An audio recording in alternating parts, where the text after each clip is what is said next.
నమస్కారం NSTV news కి స్వాగతం. నా పేరు సంధ్య. ఇక వార్తల్లోని ముఖ్యాంశాల్ని చూద్దాం.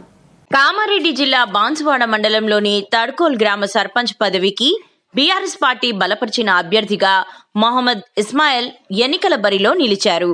ఈ సందర్భంగా గ్రామంలో నిర్వహించిన సమావేశంలో ఆయన తన ఎన్నికల హామీలను వెల్లడించారు. తాను పేద కుటుంబానికి చెందిన వ్యక్తినని, గ్రామ పంచాయతీలో ఒక చిన్న ఉద్యోగం చేస్తూ జీవనం సాగిస్తున్నానని తెలిపారు. అయితే గ్రామంలో జరుగుతున్న అన్యాయాలు, అవకతవకలను చూసి మౌనంగా ఉండలేక ఆ ఉద్యోగాన్ని బదిలీ ప్రజాసేవే లక్ష్యంగా సర్పంచ్ ఎన్నికల్లో పోటీ చేస్తున్నానని అన్నారు.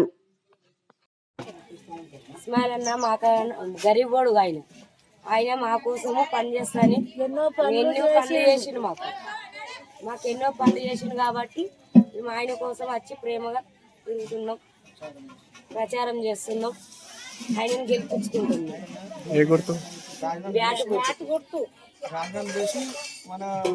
ఆయన ఇప్పుడు జాబ్ కోసం రాజీనామా చేస్తాని సిద్ధమయ్యి వచ్చిండు. మా మందిలో ఆల్రెడీ రాజీనామా పెట్టేసి వచ్చిండు. ఇస్మాయిల్ మా సొంతంగా నిలబడ్డాడు. ఆయనను గెలిపించుకుంటాం, ఎట్లయినా ఆయనని సర్పంచ్ గా గెలిపిస్తామని వచ్చినాం ప్రేమతో. ఆయన బ్యాట్ గుర్తుకు నిలబడ్డాడు.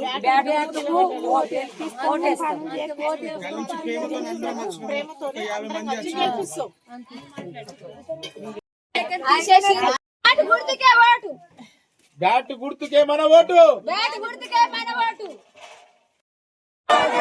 జై తెలంగాణ, జై తెలంగాణ.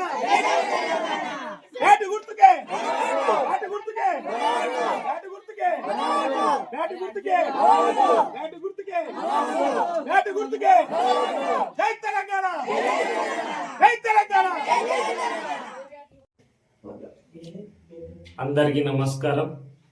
తాడ్కోల్ గ్రామ సర్పంచ్ అభ్యర్థిగా పోటీ చేస్తున్న బీఆర్ఎస్ పార్టీ నుంచి ఈరోజు తాడ్కోల్ గ్రామంలో రాజరందుబ్బలో, ఎర్రమన్ కుచ్చలో ప్రచారం చేయడం జరిగింది. అందరూ ప్రజలు నన్ను ఆశీర్వదిస్తున్నారు. చాలా సంతోషంగా ఉంది. ఖచ్చితంగా ప్రజలకు ఏదైతే హామీ ఇచ్చిందో ఆ హామీలు ఖచ్చితంగా నెరవేరుస్తానని మనస్ఫూర్తిగా కోరుకుంటున్నా. ఇంకోటి ఏంటంటే, వాస్తవంగా స్వచ్ఛందంగా కొంతమంది కార్యకర్తలు కానీ ప్రజలు కానీ నన్ను ఆశీర్వదిస్తున్నారు. ఇంకోటి కొంతమంది చందాల రూపంలో కానీ, మళ్ళీ కొంతమంది ఖర్చులు ఉన్నాయని చెప్పేసి ఏదో రకంగా ఆర్థికంగా సాయం చేసిన వారందరికీ ప్రత్యేకంగా కృతజ్ఞతలు తెలియజేస్తున్నాను. మీరందరూ కలిసి నన్ను సర్పంచ్ అభ్యర్థిగా ఆశీర్వదిస్తారని మనస్ఫూర్తిగా కోరుకుంటూ సెలవు.